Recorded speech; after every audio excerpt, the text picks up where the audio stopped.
Alright, so we're kicking things off in Shanghai City, looking all peaceful and shit before the chaos starts. We meet the blue-haired mom who's on that new parent grind feeding her kid Chen. She's giving that classic "it's all worth it" speech, looking at her baby like he's the whole world. Plot twist, the baby is our isekai MC, and he's literally farming energy points from his mom's milk. Our boy, Lin Zichen, is 33 days old and already has a golden cheat system. This kid is born different. His dad, Four Eyes, is already hyping him up to be a cyborg or some super soldier. No pressure, kid. This little dude just grinded 10,000 kicks in his crib to unlock a new skill. The dedication is unreal. Our boy's only frame of reference for this new world is Marvel movies. Bro thinks he's in the MCU. Another time skip to 4 months, and you just know our guy's about to start his secret training arc. He's power leveling his crawling skill at night so his parents don't freak out. This baby is playing 4D chess. At 5 months, Lin Zichen is already walking and farming proficiency points. This kid's speedrunning life. 6 months in, our guy is playing the normal baby role for his parents, a master of deception. The TV news drops a lore bomb about cyborgs and gene fusers, and our boy realizes this ain't Marvel. Yeah, this world is straight up a monster apocalypse, filled with some absolutely nightmare-fuel beasts. Humanity didn't just roll over. They spent decades cooking up 2 ways to fight these things. You can either go full Terminator with cybernetics, or become a damn furry by fusing with beast genes. Lin Zichen isn't sweating it, though. He's got his cheat system and is ready for the secret grind. And just like that, the world's most dangerous baby has his life goal set. Just as he's planning world domination, a new neighbor named Xu Meng shows up with a gift. She introduces her smug-looking husband and their purple-haired lowly daughter. You just know she's important. Lin Zichen locks eyes with purple-haired Loli, his future bestie. This is gonna be good. 7-month-old Lin Zichen is already jumping around, grinding those stats. What a beast. This dude's straight-up speedrunning babyhood, already running and leveling up. Lin Zichen's babbling is actually a secret training montage for world domination. 8 months old and already mastered running, jumping, and speaking? This kid's a menace. Sit-ups at 8 months? Lin Zichen is built different. This kid's going places. Blue-haired mom catches Lin Zichen training and chalks it up to hallucinations. Classic mom move. Mom's a novelist, so she's used to wild stuff, but this is next level. Lin Zichen almost gets exposed, but plays it cool. Smooth criminal. 8-pack abs at 8 months? Four Eyes is shook, and rightfully so. This kid's a freak of nature. Four Eyes is having a full-blown eureka moment about his son. Four Eyes thinks Lin Zichen is destined for greatness. No biggie. Blue-haired mom is unimpressed, but Lin Zichen knows the truth. Lin Zichen realizes he's not the only overpowered toddler in town. Some other kid is already lifting crazy weights, setting the bar high. Blue-haired mom is already hyping up Lin Zichen for a rivalry. Mom's support is real, but Lin Zichen's got his own plans. Lin Zichen is already thinking about how to outdo this prodigy. 2-year-old Lin Zichen is casually lifting 20 kilos like it's nothing. Purple-hair Loli Qinghan is here to play, interrupting the grind. Purple-hair Loli Qinghan offers him a tart while he's internally judging her for still using baby talk. Lin Zichen turns his playdate into a workout, using the sleeping Qinghan as a weighted vest. Turns out his living dumbbell has one critical design flaw he didn't account for. And there it is. The weighted accessory just sprung a leak all over his back. Training's over, man. Another time skip, and our boy is now 3 years old. The toddler gains continue. At 3, Lin Zichen is one-handing 40 kilo like it's a juice box. This kid is a menace. The news is still gassing up that other prodigy, not knowing our boy already surpassed him a year younger. Even with his superhuman strength, the system still calls him ordinary. Our boy's trying to figure out the next rank. He finally steps outside and sees the gene fusers and cyborgs just casually walking around. Welcome to the future. With blue-haired mom and purple-hair Loli, Lin Zichen heads to the library for some good old-fashioned research. Our boy is on a mission, ditching the picture books for the real lore section of the library. The moms are shook by his 200 IQ plays, but my man is too busy grinding to care about cookies. Lin Zichen finally gets the lore drop, learning this world runs on a straight-up RPG ranking system. And the illustrations are basically Pacific Rim on steroids, showing exactly what he's up against. Turns out normal humans are just level 1 NPCs, which explains why his system still calls him ordinary. After that reality check, Lin Zichen knows he needs to hit the training montage even harder. The system drops a new side quest to read 100 million words. Time to grind intelligence stats. At 4 years old, my man is using shadow clones to sleep so he can keep grinding knowledge points. Now 4, our boy and purple-hair Loli are starting kindergarten, led by a teacher named Miss Strawberry. This kindergartner is already ordinary rank 2 and casually lifting 80 kilo. The other kids are so screwed. Our boy drops the Uncle Ben line, realizing his kindergarten-level strength comes with responsibilities. Some punk kids are bullying purple-hair Loli for being a bedwetter, and Lin Zichen is about to choose violence. Lin Zichen decides it's time to step in and goes full superhero mode on these toddlers. My man unleashes a damn shockwave on the bullies, sending them flying without even touching them. The bullies' faces are getting absolutely distorted by the sheer force of his intimidation. The entire class is now crying for their mommies while purple-hair Loli looks at her new hero. Our boy just unlocked the kindergarten boss achievement for scaring a bunch of 4-year-olds. He finishes his reading quest and unlocks a photographic memory. Bro's about to become a super genius. Time skip to kindergarten graduation, and our boy is already looking like the main character in the class photo. Before elementary school even starts, Lin Zichen is casually repping 200 kilo. This kid's built different. Lin Zichen is now clearing 2 meters on his vertical jump because gravity is just a suggestion for him. He's also running a sub-8-second 100-meter dash. This kid is an Olympic athlete before hitting puberty. On top of that, he's already finished the entire elementary curriculum, grinding for that top dog title. And so begins the elementary school arc, which is basically just another training ground for our boy. He's effortlessly winning academic competitions while blue-haired mom is having a proud parent meltdown in the audience. In his spare time, he's tutoring purple-hair Loli, who's struggling with basic words. The struggle is real. Thanks to his tutoring, she nabs second place in class, right behind our #1 boy, of course. My man is also shattering every school sports record just to speedrun that system achievement. Just when he thinks he can coast, the teacher announces a transfer student. Here comes a new challenger. The new girl, Bai Xue, walks in, and Lin Zichen immediately senses she's not human. The plot thickens. The new transfer student, Bai Xue, walks in looking like she's the main character of a different anime. Purple-hair Loli is already simping, but Lin Zichen is too busy using his danger sense on the new girl. She sits right next to our boy, and you can just feel the plot tension cranking up to 11. Lin Zichen is already theorizing she's a gene fuser because his internal scanner is going off the charts. Turns out the new girl's only personality trait is sleeping through class while everyone else goofs off.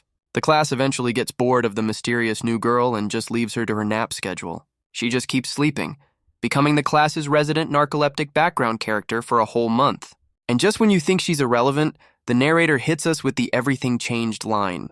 A month later, Bai Xue starts leaking some weird white goo all over herself. This is not normal. The goo is all over her legs and apparently smells like ass. Something is definitely wrong with this girl.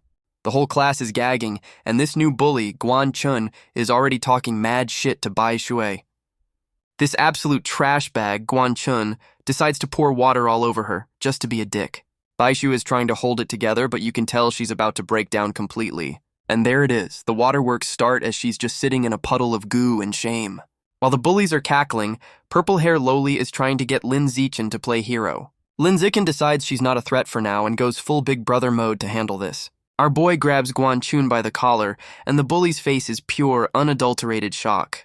Lin Zichen hits him with that kindergarten boss death stare, telling him to clean it up. Guan Chun immediately folds, stammering like a coward who just met his new dad. The bully's internal monologue confirms Lin Zichen is the undisputed top dog of the entire school. Lin Zichen lays down the law, telling every single bully to apologize to Bai Xue right now. The entire bully squad immediately folds under pressure, screaming in absolute terror. The bullies line up to give their formal apologies while our boy stands there like a Yakuza boss. Bai Xue is crying tears of gratitude, thanking her new saviors for finally stepping in. Purple-hair Loli hits her with the wholesome, "It's what friends do" line, solidifying the new squad. So now purple-hair Loli has adopted the new girl, dragging Lin Zichen into a forced friendship. The new trio is formed with Lin Zichen third-wheeling their lunch dates while he grinds knowledge points. Bai Xue is about to drop some lore, probably about her weird goo situation. She finally asks the big question, if they're grossed out by her weird, stinky condition. We get the tragic backstory drop. She's been an outcast her whole life because of her condition. Bai Xue is having a full-on, "is this real life" moment after finally finding some friends. Purple-hair Loli drops a lore bomb that she was also an outcast, probably for that bedwetting thing. She ropes Lin Zichen into a friends forever pact while he looks like he's just trying to get through the day. Purple-hair Loli goes in for the hug, officially adopting the new girl into the squad. Bai Xue is absolutely losing it, ugly crying tears of joy. This girl has been through it. She suddenly remembers she has something for them, and it's probably not more stinky goo. Bai Xue decides it's time to repay their kindness with a gift, because that's how friendship works. She offers them some beast fangs from her mom, which are probably way more important than she's letting on. The friendship necklace is exchanged, sealing the deal on this new power trio. The squad strikes a pose, vowing to be best friends forever, while Lin Zikin looks mildly inconvenienced. The narrator hits us with the classic, "and then everything went to shit" line, because of course. And just like that, the new girl Bai Xue ghosted them, leaving purple hair Loli completely shook. Lin Zikin confirms he saw it happen, playing the stoic bearer of bad news for the squad. Turns out Bai Xue was escorted out by a full-blown cyborg bodyguard, confirming she's not some random kid. Our boy's suspicions are confirmed. The sleepy, stinky girl was actually a VIP this whole time. And with that, Bai Xue exits the story, destined to be a passerby who will 100% return later. But our boy's not hung up on it because something even bigger is about to happen. Lin Zikin is now using his system-granted skills to give blue-haired mom professional-grade massages. Meanwhile, the news is still hyping up that Kyoto prodigy, who's now a gene fuser lifting boulders at age 10. Lin Zikin is shook. His rival is already on the gene fusion path while he's still playing Super Sun. Lin Zikin is already hating on the Kyoto prodigy, calling him out for being a media sellout. Four Eyes drops some lore about hardcore martial arts families, but blue-haired mom is not impressed. Our boy's doing the math on his gains while his parents are getting ready to make him a sibling. And just like that, Lin Zichen's ego is back, convinced he's got way more potential than his rival. Just as he's feeling good, the narrator hits us with the "you're about to get humbled" line. The next news report is a whole city getting absolutely leveled, reminding everyone what the real stakes are. The culprits are a swarm of giant mutant rats, and this is some straight-up nightmare fuel. We get a close-up of some poor woman about to get absolutely devoured by one of these monsters. The screen cuts to a bloody chomp, leaving absolutely nothing to the imagination. That's brutal. Plot twist. Some psycho cultists were behind the attack, so now we have human villains in the mix. Some politician is asking for help fighting the cultists, with his creepy-ass hooded squad in the background. Lin Zikin is just glad he was born in a safe place, while the news explains the cultists are basically monster simps. And just like that, our boy's sense of security gets absolutely shattered by a sudden noise. Our boy hears a sonic boom outside, and you just know the plot is about to come knocking. Lin Zikin rushes to the window to see what the hell is going on, because of course he does. The sky is filled with government cyborgs, and our boy is realizing his neighborhood just became a hot zone. The next morning, everything seems normal, but we all know it's the calm before the storm. Purple hair Loli is waiting for Lin Zichen, ready for another day of school like the world isn't ending. Our boy's super senses are tingling again, and he's locked onto something on purple hair Loli. Lin Zichen points out that the beast fang necklace from Bai Xue is glowing, which is never a good sign. Lin Zichen realizes Bai Xue's fang necklace is reacting to some beastly energy. Lin Zichen connects the dots. Cyborgs, glowing fang, something's brewing. Redhead Bombshell intercepts Lin Zichen and purple hair Loli on their way to school. Redhead is already creepily obsessed with these two elementary schoolers. Redhead grills them with the sibling question, clearly fishing for info. Purple hair Loli overshares about their friendship, bless her heart. Redhead is putting on a fake-ass sad act about not having friends. Redhead gets even creepier, asking where their parents are. Red flag. Purple hair Loli is about to spill the beans, but something stops her. Redhead grabs purple hair Loli's wrist, and things are about to get real. The sketchy redhead is now trying to drag them off, but our boy is not having any of it. Lin Zichen gives purple hair Loli the "don't talk to strangers" lecture, a bit late, but the thought counts. After school, they're walking down a sketchy-ass alley, and purple hair Loli's danger sense finally kicks in. Our boy tries to play it cool, explaining the area is abandoned, but you know he's on high alert. And of course, the creepy redhead shows up again, because this was obviously a setup. The redhead is on the phone confirming the kidnapping, like she's ordering a damn pizza. Our boy is pissed he got outmaneuvered. He tried to avoid her, but this psycho stalked them anyway. Her muscle-bound partner shows up, telling her to cut the crap and get on with the kidnapping. The big dude goes for the classic chloroform rag move, clearly underestimating who he's dealing with. This trash bag is literally yelling about selling them for cash while charging a superhuman toddler. Bad move. Lin Zichen finally drops the act and squares up, about to show this clown what real power looks like. Our boy winds up a punch that's about to send this trash bag straight to the Shadow Realm. And there it is, the muscle dude gets his jaw rearranged by an elementary schooler. You love to see it. The sketchy redhead is absolutely shook as her partner gets launched like a damn cannonball. Yeah, she's having a hard time processing how a kid just folded her muscle-bound idiot. Lin Zixin doesn't waste a second, immediately closing the distance to gut-check the redhead. Our boy delivers a haymaker that sends the redhead flying, completing the two-piece combo. Oh shit, our boy just picked up a brick. He's not playing around anymore. Lin Zixin goes full dark mode, realizing he might have to kill them to protect his secret. Just as he's about to choose violence, a random earthquake interrupts the execution.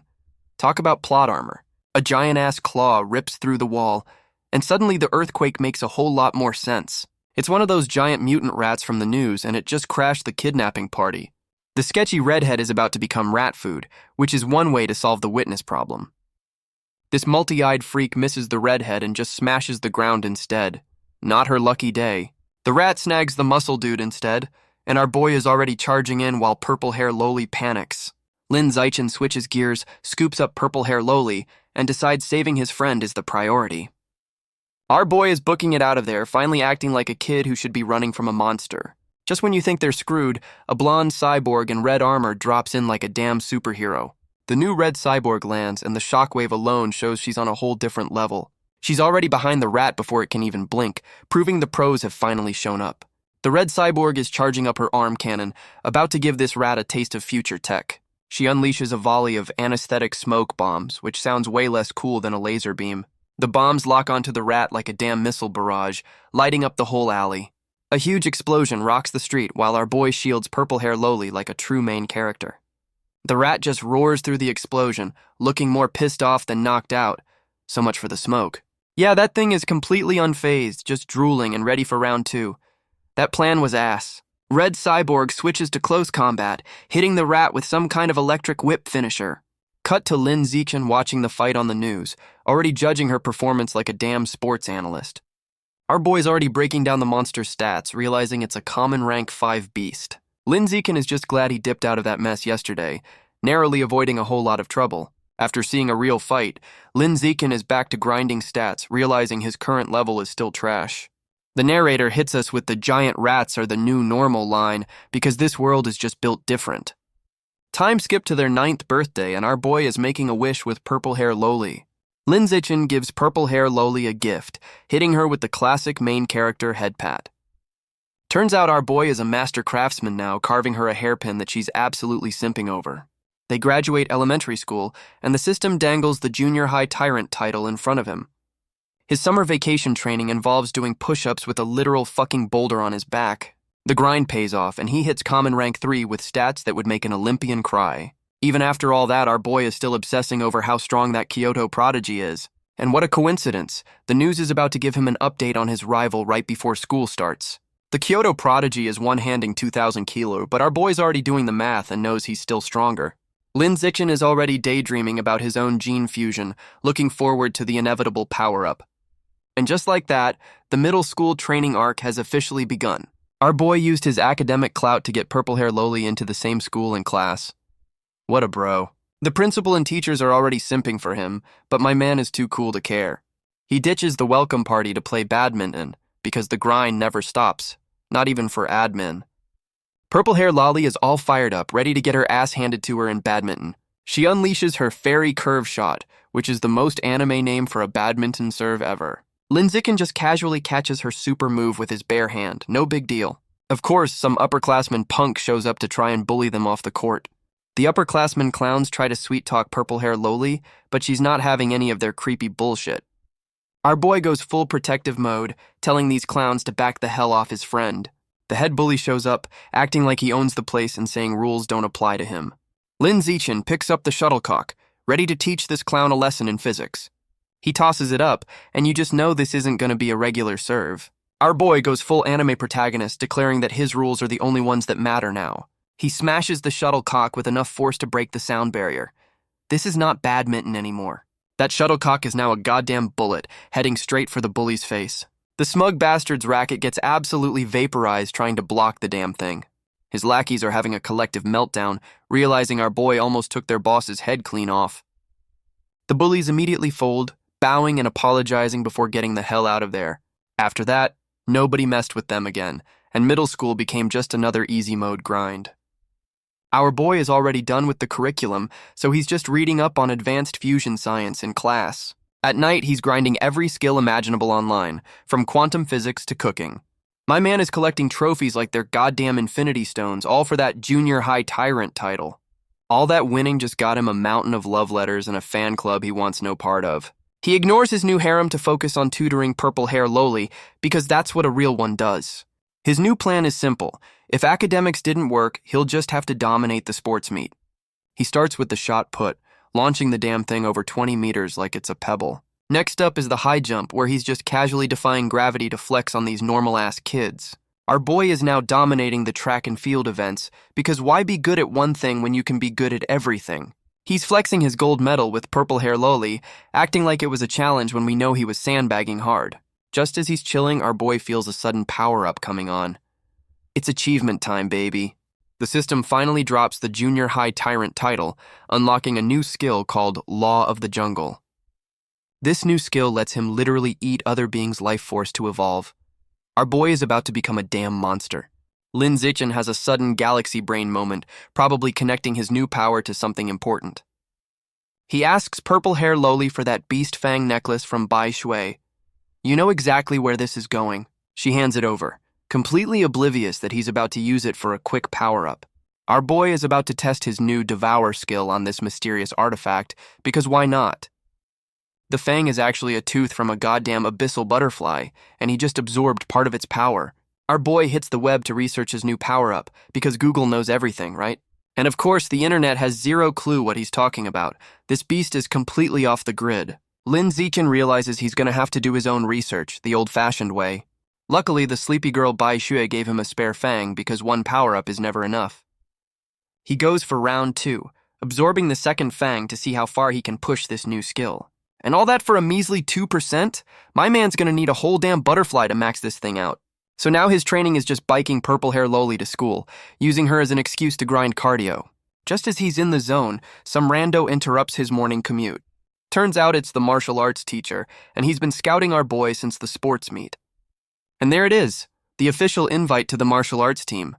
The training arc is about to get an upgrade. The martial arts teacher is giving Lin Zichen the hard sell, practically begging him to join the team. Our boy gets railroaded into checking it out because the teacher talks too fast for him to say no. Another day. Another chance for our boy to figure out how to level up his new monster-eating skill. Back at home, Lin Zichen is testing his new devour ability on some poor, unsuspecting insect. Turns out his new power is too bougé for regular bugs.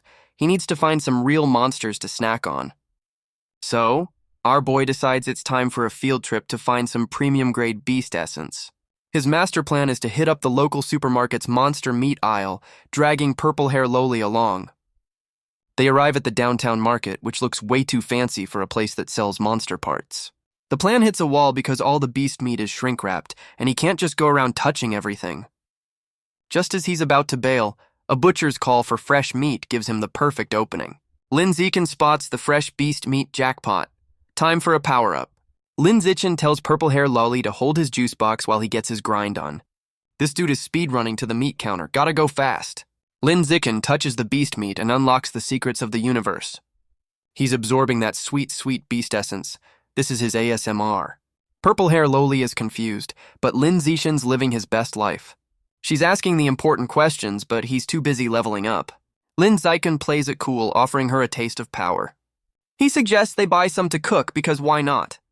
Lin Zichen's surprised by the price, but monster meat ain't cheap. Our boy decides to drop a bag on some ghost squid, all for the sake of the grind. Purple hair Loli is having a financial crisis over the price, but my man's got a plan.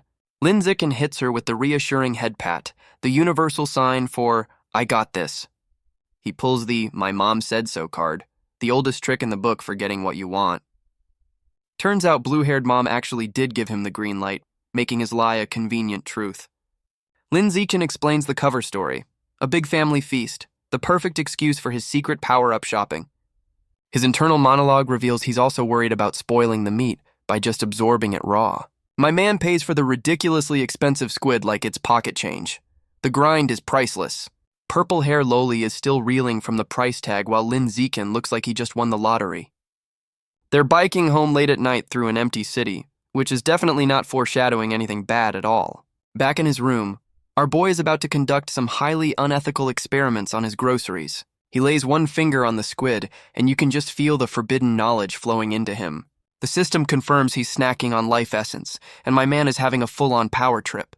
He gets a vision of the actual monster, unlocking a pathetic 0.1% of its bestiary. Back to reality, he's still biking purple-hair Loli home like a super-powered chauffeur.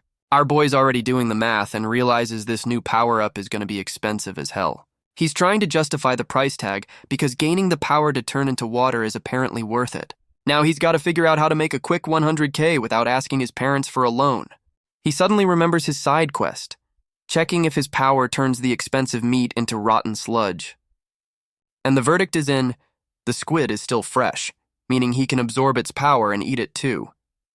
My man is grinding his new squid power while biking, and purple-hair Loli is his designated lookout. And of course he immediately has to slam on the brakes because he wasn't paying attention. Our boy crashes into some randoms, giving a half-assed apology while his grind is clearly interrupted. He's internally blaming everyone but himself for the crash when purple-hair Loli spots some real drama. Oh shit, it's Miss Strawberry from kindergarten, and some roided-out psycho has her at knife point. The whole block is swarming with cops, turning their late-night grocery run into a damn action movie. The cops are in a standoff, debating tactics because the bad guy is apparently a pro at this. The police captain is sweating bullets, realizing he's got no good options to save the hostage. Lin Zichen decides the professionals are taking too long and casually picks up a pebble. He flicks the rock like a damn sniper, disarming a cop before he can take a stupid shot. The pebble hits the psycho's hand with pinpoint accuracy, disarming him instantly while Miss Strawberry looks on in shock. With the opening our boy created, the cops finally charge in to take down the now unarmed trash bag. The psycho gets dogpiled by the cops while Miss Strawberry is safe, all thanks to a well-aimed rock. Purple-hair Loli is already connecting the dots, but Lin Zichen is trying to shut her up before they get exposed. The police captain calls them out, and our boy's face screams, "Oh shit, I've been made!" Lin Zichen hits him with the most unconvincing "nope, not me" while sweating bullets. The captain watches them dip, thinking it's weird that a hero wouldn't want the credit. He then remembers the one thing that makes people talk, a cash reward for bravery. The word reward hits Lin Zichen's ears, and suddenly his secret identity isn't so important anymore. My man slams on the brakes, ready to out himself for that sweet, sweet monster meat money. Lin Zichen immediately folds for the cash, telling the captain he's the hero they're looking for. Our boy is already counting his monster meat money, ready to get that first paycheck for being a vigilante. The psycho is getting hauled off, and the narrator hits us with the classic assuming nothing goes wrong line. And right on cue, the psycho starts going full-on monster mode. We all saw this coming. The trash bag just turned into a damn werewolf-rat hybrid, confirming he's one of those monster-worshipping cultists.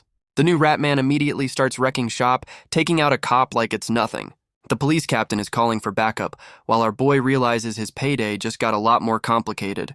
The cops are mag-dumping into this thing, but their bullets are just bouncing off. They're so screwed.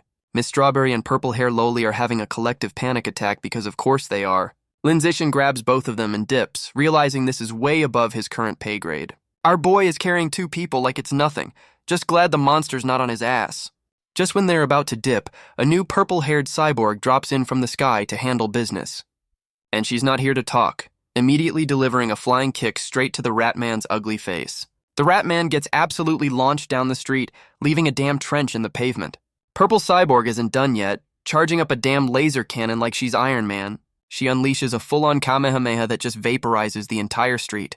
The rat man gets completely disintegrated, screaming its ass off as it turns to dust. Lin Zichen is just watching this go down, realizing he's still playing in the minor leagues. While everyone's relieved, our boy is just worried about his bike and his cash. Priorities, man. And just as he's thinking about money, our boy has a sudden galaxy brain moment about the situation. And there's the downside. Our boy's expensive squid meat is now a stinky, spoiled mess in his basket. Lin Zichen realizes his devour skill has a delayed spoilage effect and needs a scapegoat for his wasted cash. He immediately blames the cyborg's laser blast for cooking his groceries. This kid's a professional bullshitter. Now the whole squad is getting hauled down to the police station to give witness statements. They're riding in the back of a van with the crispy, stanky corpse of the rat man.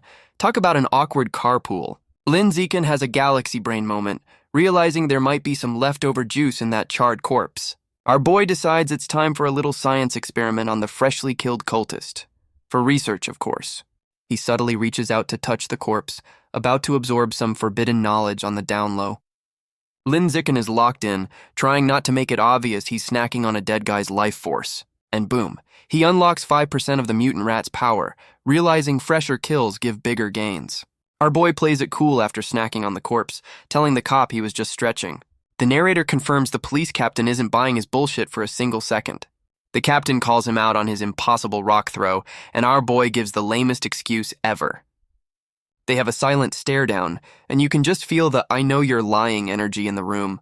Just as the interrogation gets real, blue-haired mom and the squad bust in to save the day. Blue-haired mom goes full panic mode, running to her son like he just survived a war.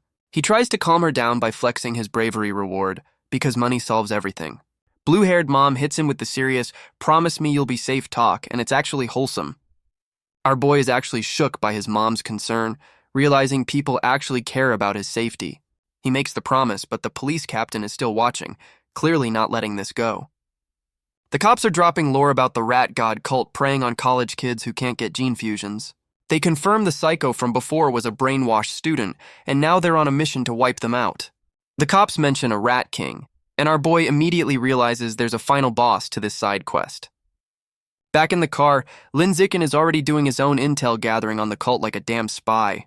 The cult's base is in his city, full of outcasts under a blood moon. How very original. Our boy is deep in thought, processing all this new info while on the move. And there's the galaxy brain moment where he figures out the cult's master plan. The Rat King is trying to evolve, using his followers to farm evolution materials for him. Lin Zicken is shook by the idea that this Rat King might actually be a thinking, planning monster. He sees a normal rat and starts wondering just how big this Rat King really is. Lin Zicken is trying to convince himself that cat-sized rats are normal, clearly in denial about the monster apocalypse. He finally snaps out of his own head to realize purple-hair Loli has been suspiciously quiet this whole time. Her legs are shaking and our boy immediately knows what's up. We've seen this before. Yep, the narrator confirms her nervous bladder is still a thing, a throwback to her kindergarten bully arc. Lin Zicken is theorizing her incontinence is a secret power while a giant-ass rat is literally outside the car. Back home, blue-haired mom is having a full-blown panic attack over the missing monster meat. Lin Zicken plays it cool, blaming the emergency for dropping the meat he secretly drained of its life force. Blue-haired mom immediately drops it, just glad her son is safe. Priorities, man. Our boy is internally relieved he pulled off the lie, getting way too good at deceiving his parents. Four Eyes tries to go find the meat, and Lin Zicken almost outs himself by knowing it's already spoiled. The police captain is still trying to figure out how a kid threw a rock like a damn railgun. And you can see the gears turning in his head. This dude knows something is seriously up with our boy. Just as he's deep in thought, a giant-ass rat decides to crash his smoke break. The rat goes for the pounce, and this cop is about to have a very, very bad day. He starts blasting, but we all know regular bullets ain't gonna do shit to these things. And yeah, that's a whole lot of blood. Looks like the rat just won that fight. Meanwhile, our boy is back in class, completely bored with his normal-ass life after all that chaos. He's weighing his options, realizing his school trophies won't pay for his expensive squid habit. My man's considering becoming a study influencer, but decides it's too flashy for his secret identity. And then it hits him, he's been going about this whole money problem the wrong way. Lin Zicken realizes martial arts tournaments pay way better than being a nerd. The path to financial freedom is paved with violence. Our boy decides it's time to stop thinking and start punching for cash. The money-making arc begins now. He shows up at the gym where the martial arts teacher is waiting, ready to make his pitch. The martial arts teacher is just chilling, completely unaware his team is about to get a god-tier ringer. Lin Zicken rolls up on the coach, ready to talk business, not passion. The coach is all smiles, asking if our boy is finally ready to join the squad. Lin Zicken cuts the crap and asks the only question that matters. How much money can I make? The coach confirms the prize money is fat, and you can see the dollar signs in Lin Zicken's eyes. With the bag secured, our boy immediately joins the team. His loyalty can be bought, apparently. The coach is hyped, announcing the arrival of his new ace who's only here for the paycheck. The coach is gassing up Lin Zicken to the team, flexing his new ace who's only here for the money. The rest of the team introduces themselves, a whole squad of future jobbers for our boy to outshine. Lin Zicken plays the humble new guy, acting like he's not about to make them all look like amateurs. The coach shows off some basic moves, completely unaware our boy is about to download them like the Matrix. The coach tries to manage expectations, saying it took their best guy a week to learn this. He has no idea. Our boy strikes a pose, about to speedrun a week's worth of training in 5 seconds flat. His cheat system kicks in, giving him instant martial arts insight. This is just unfair at this point. He immediately masters the fist techniques, farming proficiency points like it's a damn tutorial level. And just like that, he masters the leg techniques too, because why waste time learning? The coach is absolutely losing his mind, realizing the kid he recruited is a goddamn monster. The entire martial arts team is having a collective meltdown as our boy perfectly copies the moves after seeing them once. The coach is having a full-on anime protagonist reveal moment, realizing he just recruited a damn legend. After another day of being a secret god, our boy heads home for the night. Back at home, blue-haired mom is calling her prodigy son for dinner, looking like a whole snack herself. Lin Zichen slides into the kitchen like he's on a slip and slide, ready to refuel after a hard day's grind. And it's the ghost squid from the market. Blue-haired mom just cooked up his secret power-up meal. Our boy is getting high off the fumes, and blue-haired mom is just happy her son likes her cooking. He takes the first bite, probably absorbing more life force than actual nutrients at this point. Blue-haired mom is waiting for the verdict, completely unaware she just served him a plate of pure stats. He hits her with the best food ever line, and she's just happy her son is enjoying his expensive-ass evolution fuel. Our boy realizes eating the monster meat also works, making his whole touching it at the store act completely unnecessary. Just as he's feeling good, the news drops a new challenger, a 14-year-old cyborg girl who's already a national hero. This new cyborg girl's stats are insane, making our boy's recent gains look like a warm-up. Lin Zichen is already sizing up the competition, trying to figure out if gene fusers or cyborgs are the better build. Oh shit, the news just confirmed the suspicious police captain got eaten by a giant rat. That's one loose end tied up. The captain's death is a reality check, and our boy decides it's time to kick his training into overdrive. The grind pays off, and he's now running a sub-5-second 100-meter dash, leaving Usain Bolt in the dust. He's also one-handing 1,000 kilos and jumping over buildings because physics is for nerds. He's still training with the martial arts team, getting ready to absolutely dominate that tournament for the prize money. The next day, he's heading back to the gym with purple-hair Loli tagging along because she's his permanent sidekick now. A new pink-haired girl from his fan club rolls up to shoot her shot with our boy. She's offering him some fresh milk, and you just know this is going somewhere weird. Our boy curves her hard, leaving her in the dust while purple-hair Loli looks smug as hell. Some blonde simp who lost to our boy at the sports meet is having a full-blown meltdown over this. And of course, this clown decides to step up and defend his goddess's honor. Lin Zichen hits him with the milk allergy excuse, but this dude's not buying the BS. Blondie challenges him to a fight over a damn bottle of milk. The stakes couldn't be lower. The system drops a new quest to beat 1,000 opponents, and our boy's face says it all. It's grinding time. Lin Zichen accepts the duel, ready to make this simp the first victim of his new achievement hunt. The whole school is already gossiping, turning this petty milk dispute into a main event. The whole school immediately forms a fight club circle to watch our boy handle this milk-fueled drama. The martial arts team girls are already simping hard, telling Lin Zichen to teach this clown a lesson. Pink hair is ready to get some good shots for the fan club, completely unbothered that she started all this. Blondie is getting pissed that literally everyone, including his crush, is betting on him to lose. His internal monologue is pure cope, admitting he needs to crush our boy now before he gets even stronger. Our boy hits him with the ultimate disrespect, asking to make it quick because he's got dinner plans. The simp takes the bait, promising to grant his wish while looking like he's about to pop a blood vessel. The coach starts the fight with the classic friendship first line, which we all know is complete bullshit. And right as the fight starts, Blondie immediately calls a timeout like a damn coward. This clown offers our boy a 3-move handicap, thinking his 2 years of training actually means something. Our boy completely ignores the handicap and goes straight for the one-shot, while Blondie is still processing. Lin Zichen winds up a punch with enough force to send this clown back to the character creation screen. And there's the connection. Blondie's face gets absolutely rearranged by a single hit. My man is out cold on the floor, soul literally leaving his body. That's what you get for simping. The coach is having a full-on aneurysm, realizing his new recruit just one-punched the school's top fighter. The entire martial arts team is collectively losing their shit, wondering if the fight even happened. Purple-hair Loli is going absolutely feral in the crowd, cheering for her boy's victory. The rest of the girls on the team are already simping, officially joining the Lin Zichen fan club. The system confirms the W and gives him priority mating rights. My man's playing a dating sim now. Our boy immediately turns to the rest of the team, ready to farm them for his new achievement. The entire martial arts team is having a collective oh shit moment, realizing they're next on the menu. And just like that, everyone suddenly has to take a shit or go to cram school. Cowards. The blonde simp is back on his feet, coping hard and claiming it was a sneak attack. Bro, you got one tapped. The coach tells Blondie to take the L, and then volunteers another poor soul to test our boy's power. The chosen sacrifice is already having a panic attack, realizing he's about to get folded. This dude is literally begging for his life mid-stance, asking our boy not to rearrange his face. 10 minutes later, the whole team is out cold while our boy claims he went easy on them. Turns out sparring doesn't count for his achievement, so he just beat up a bunch of dudes for nothing. The coach is now creepily obsessed with him, calling him a genius for becoming the ace in a month. The coach is already planning their victory tour, convinced our boy is their ticket to winning the regionals. Our boy has a galaxy brain moment, realizing the tournament is the perfect place to farm his new achievement. He's already planning to speedrun his Beat 1,000 People quest by just winning the whole damn tournament.